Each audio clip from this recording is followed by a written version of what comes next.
How many times have you been shot? 9 times. 9. I shoot you 9 times? Was it drugs or something? It was paid to do it. Why were you targeted? It's really about trust issues. Don't trust. He ate those bullets and kept it pushing like nothing happened. But trust, that never healed. 50 Cent rose from the edge of death to owning the rap throne, with G-Unit rolling heavy beside him. But as the fame exploded, so did the tension. Whispers turned to beefs, and those beefs turned into chaos. This right here is the raw truth. How loyalty started falling apart once the fame came knocking. Before G-Unit was iced out with chains and stacking hits, 50 was just a hungry kid out of Southside Jamaica, Queens.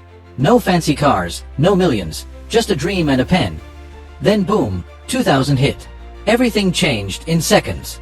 He was chilling outside his grandmother's house when a car pulled up and let it rip. 9 shots, 9. Hit him all over, legs, hands, face. It should have been the end, but 50 lived. Somehow he walked away from it. But that trauma stuck deep. From that day on, he moved different. Always alert, always cautious, rocking that iconic bulletproof vest everywhere.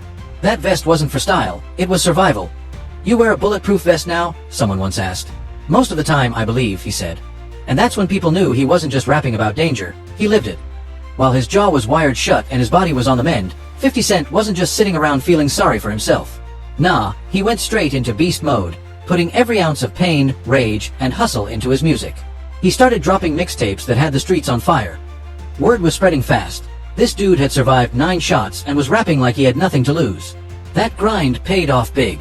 Eminem got his hands on one of those tapes and was blown away. Let's see if he connected the dots lyrically. He may have not have connected the dots lyrically. You can find me in the I'm like, is it? I turned the rule and everyone in the office and I said, yo, buckle up. We have a major problem. This guy's hot. This record, and he's with Jimmy Iovine, Dr. Dre, and he didn't waste time. Passed it over to Dr. Dre, and the rest? History. 50 locked in a major deal. And the moment In Da Club dropped, the whole rap game shook. Even the folks at Murder Incorporated knew this wasn't just another rapper. This was a problem. But 50 didn't step into the game solo. He built a squad, G-Unit, a real unit. You had Young Buck, the wild one, repping the South with that raw energy. Lloyd Banks, the smooth talker with sharp bars, always came correct on a mic, and Tony Yayo, 50's day one homie from the block, the one who'd been through it all. Together, they rolled like a rap version of a superhero squad. Flashy, fearless, and ready for war. Still, even with all the fame and power, 50 never let go of the past. That night, he got lit up stayed on his mind heavy. He always believed it wasn't some random hit. He knew who did it. He even said it was Daryl Homobaum. Yeah, from the experience of actually being hurt, heightened your senses to everything, the possibilities of things happen. It shifted me. It's either when you get hurt that bad, either your fear consumes you or you'll become. 50 said it was Daryl Homobaum who pulled the trigger. But the streets, they were whispering a different name. Kenneth Supreme McGriff. Word was Supreme was the one who paid for the hit. Why? All eyes turned to 50's track Ghetto Quran, a song where he name-dropped not just Supreme, but other street legends from Queens. That track didn't sit right with the old heads, especially not with someone like Supreme, who wasn't just some regular street dude. He was a major force, a legendary drug kingpin deep in the game with serious federal heat behind his name.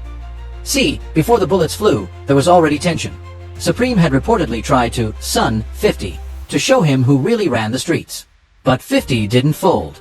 Instead, he clapped back with energy that Supreme wasn't used to. And that disrespect didn't go unnoticed. Supreme was feared by most, but 50? He wasn't most people. He stood tall, even when Supreme stepped up on his block. But the streets talked, and not long after, the law swooped in. In 2001, the feds finally caught up to Supreme.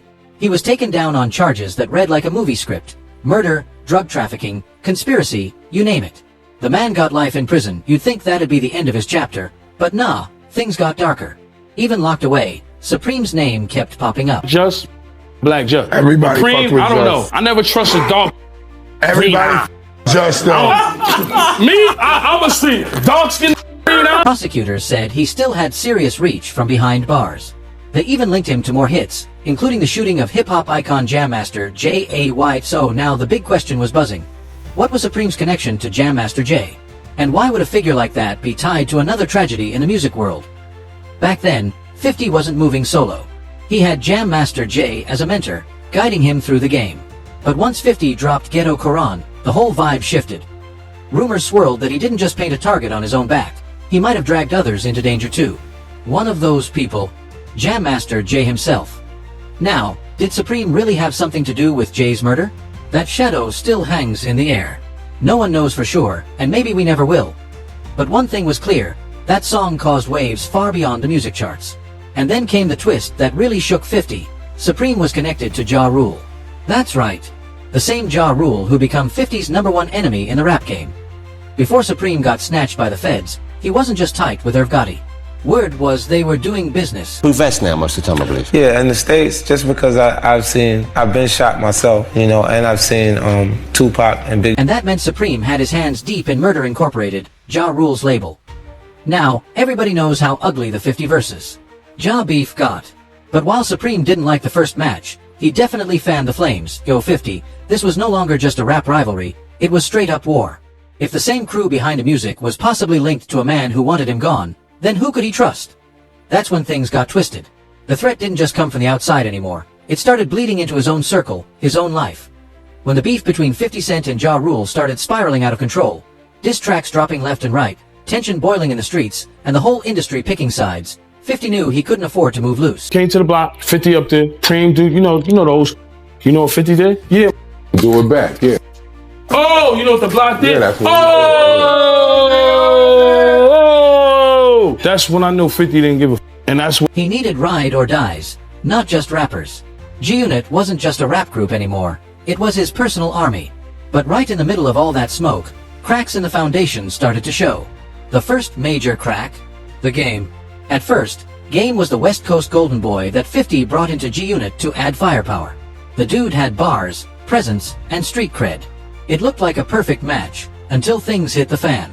Game pulled up to Hot 97 and publicly made it clear he wasn't trying to ride on 50's enemies. He said he didn't want any drama with Ja Takus and Fat Joe, especially after they linked with Ja Rule on that joint in New York. To 50, that wasn't just hesitation, that was disloyalty in his mind.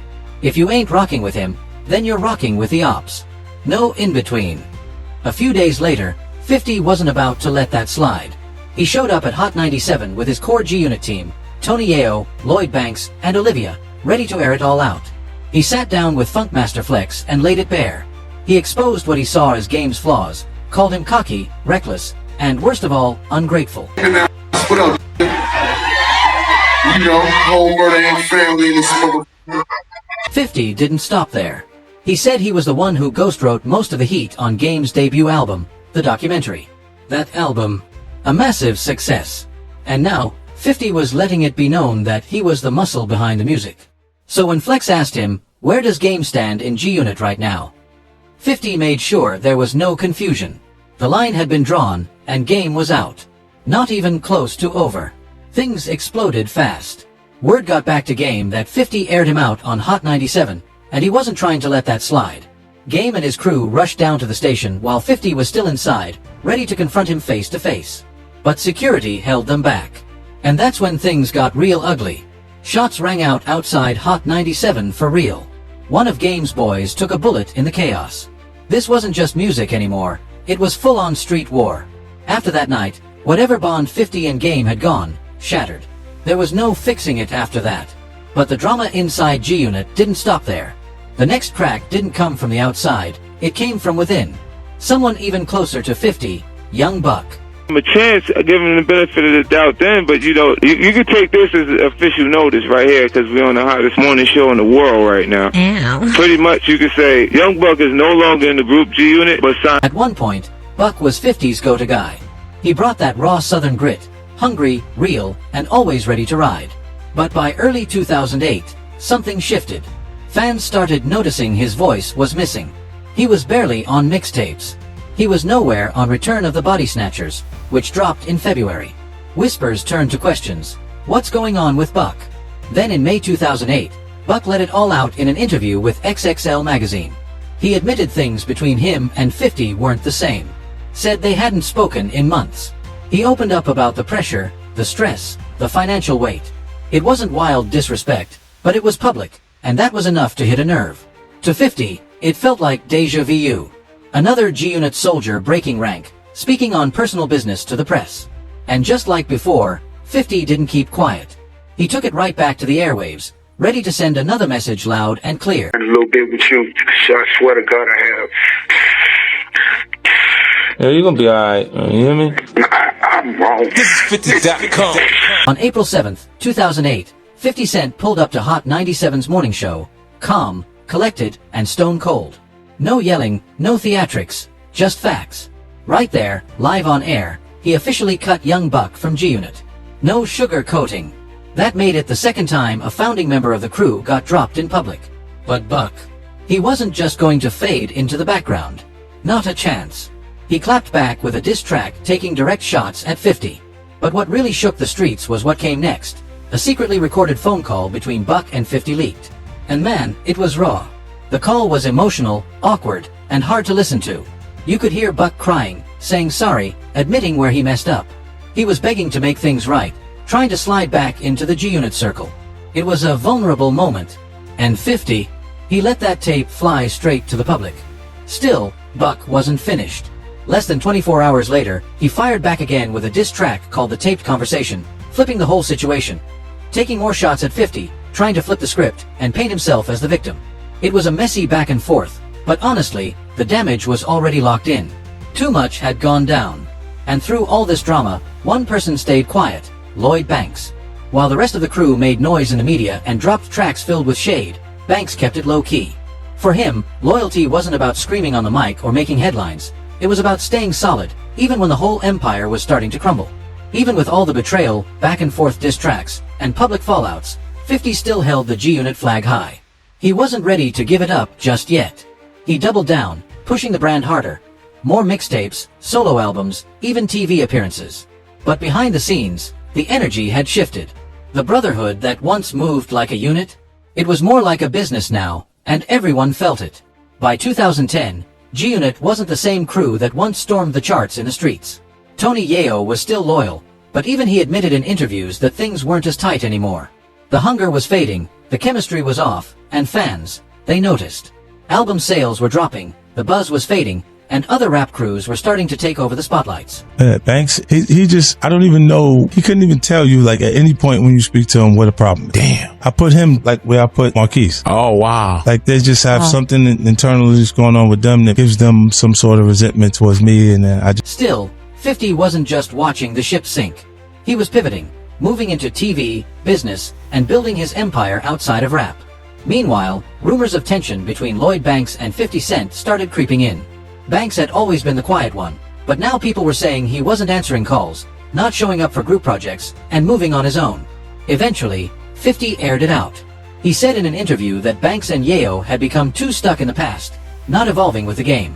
And once again, just like before, he publicly called them out. No sugarcoating, no filter. One by one, the soldiers who helped build the G-Unit legacy were falling away.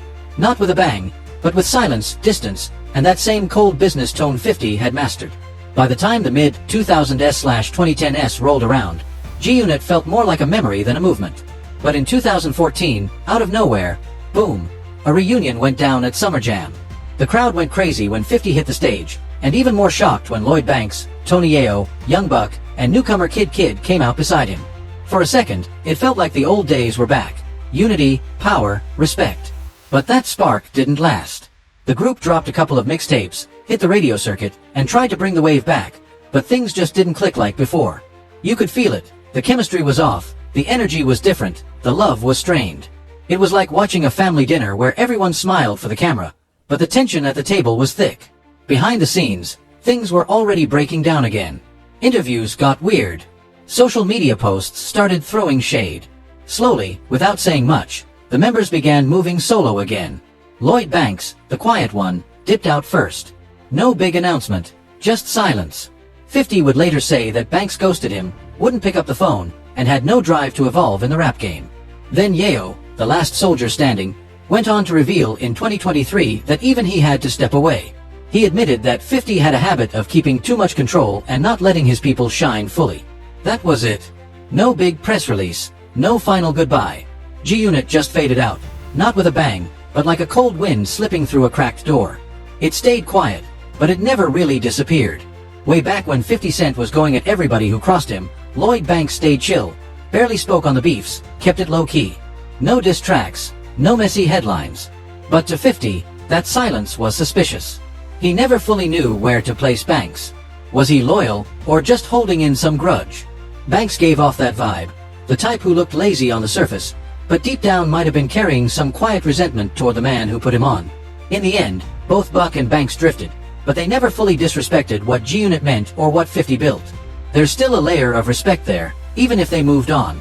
But when it comes to the game, that's a whole different chapter, and one that's still sealed shut. That bond burned. That bridge, ashes. Sure, G-Unit's done a few reunion shows over the years, and sometimes fans get their hopes up. But when 50 is asked about getting the group back together, he keeps it quiet. No hype, no promises. And honestly, today there's no real movement, just history. But if there's one thing that's clear, it's this. 50 Cent doesn't trust like he used to. After everything, can you really blame him? Now, speaking of loyalty, I know you're solid, so go ahead and hit that like, share, and subscribe. Drop a comment, too. Let's talk about which G-Unit moment had you shocked the most. And stay locked in, because next time we're taking another wild ride through the culture. Let's see what's really going down in our hood next.